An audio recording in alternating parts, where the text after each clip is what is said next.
we'd like to introduce you to Lisa. And Lisa is a young lady who put the principles of functional medicine into practice because she hadn't been feeling well for a number of years. She wanted to figure out, why don't I feel well and what do I do about it? Lisa is a 41-year-old female who overall would be considered very healthy. But the only little glitch in the system was that years ago she had several years of diarrhea. However, this resolved with her dietary changes, and she actually had been doing really well with that in recent years. But over the last couple of years, she began to notice that she had that difficulty in losing that last 10 pounds. She was tired all the time.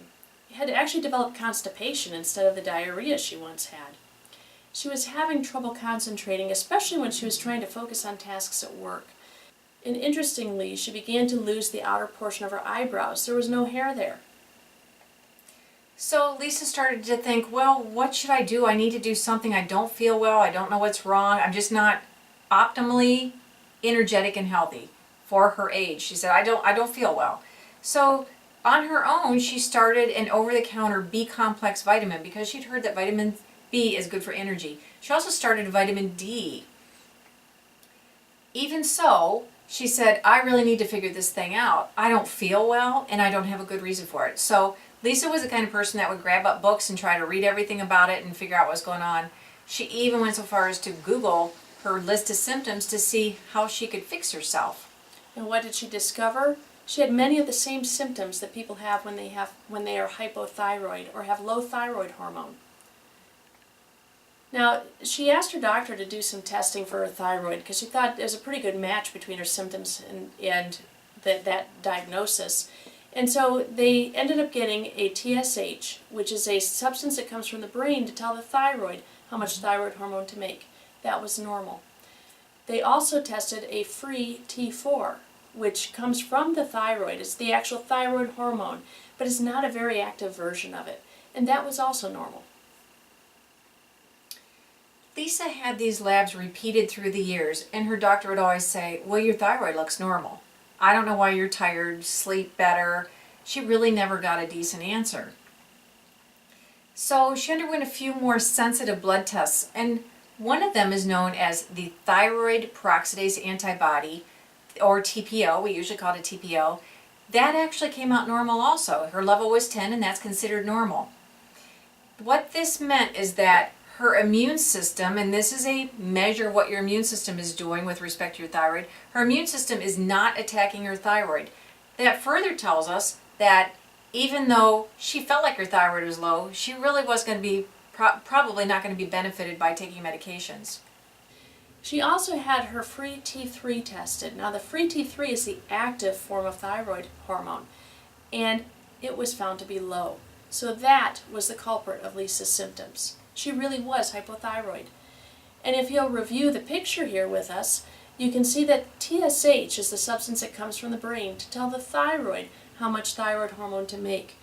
That thyroid hormone, or T4, is then changed to the active form called T3, which is used in all of our cells of our body.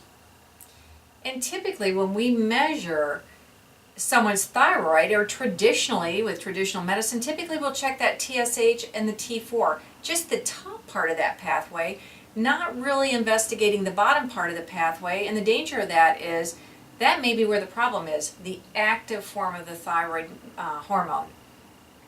We now know that in order to go from the top of this slide, that is from your thyroid making its actual hormone T4 to that conversion to the active form of T3 and its final getting into your cells to work, it requires nutrients. And those nutrients are vitamins and minerals. You have to have the right vitamins and minerals for each step to take place in that particular pathway. So Lisa started to work on an approach to healing. Recall that she had previously started a B-complex vitamin and D vitamins because she thought that would increase her energy. But now she layered on a couple other things. She started a very healthy diet of real foods. Real foods meaning things that were once alive, like plants and animals. And she focused on doing a lot more vegetables because she knew she could get a lot of these natural B vitamins out of her vegetables. She also added on zinc, because zinc, we know, is needed for each conversion, that is that T4 to T3 and that T3 into the cells. We need that for that whole pathway to take place. So let's take a step back for just a moment and try to figure out, why did Lisa have this problem with her thyroid? Now remember, she had those several years of chronic diarrhea. When we have diarrhea, we're not able to fully extract out the nutrients we need to help our body keep running. And this also can cause an alteration in an area called our microbiome. That's all that bacteria that's on the inside of our intestinal system. Some of those bacteria are very important for us and actually create vitamins for us that we then absorb. So if there's an imbalance there and we're not getting those nutrients from that bacteria, we can begin to have problems like Lisa has. Now another way that these nutrients may not be getting into our system is through our farming techniques.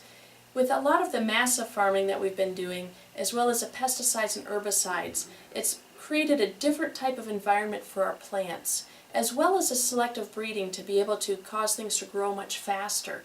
There's not as much time for these plants to actually absorb the nutrients that we then take in for ourselves. So how do you think this story ended? About 3 months later, we saw Lisa, and she kind of looked like the girl here in the picture. She said, "I feel great." She said her energy level was finally where she expected it to be, and weirdly enough, her eyebrows had already grown back entirely. And then when we repeated her labs, we found that that T3, or that is that active hormone, actually had converted to normal.